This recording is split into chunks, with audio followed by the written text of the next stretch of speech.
Pizza అంటే అందరికి గుర్తొచ్చేది హెల్త్‌కి మంచిది కాదని. కానీ హెల్తీ వెర్షన్‌లో గూడా పిజ్జా చేసుకోవచ్చు. అది ఎలా చేసుకోవాలో ఈ వీడియోలో చూద్దాం రండి.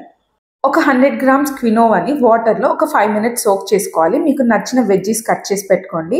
ఇప్పుడు సోక్ అయిన క్వినోవాలో కొంచెం సాల్ట్ ఏసి బాగా పేస్ట్ లాగా చేసుకొని, ఒక ట్రే తీసుకొని ఒక బేకింగ్ పేపర్ వేసుకోండి. ఈ పేస్ట్ చేసుకున్న మిక్స్చర్‌ని ఈవెన్‌గా బాగా థిన్‌గా స్ప్రెడ్ చేయాలి. స్ప్రెడ్ చేసిన తర్వాత నేనిక్కడ pasta and pizza sauce use చేస్తున్నాను.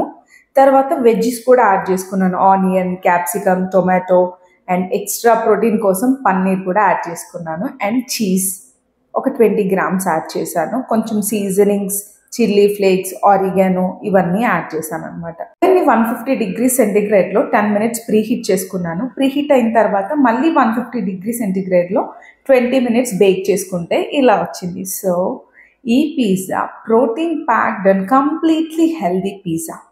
మొత్తం పిజ్జాకి 530 calories with 30 grams of protein వచ్చేస్తుంది.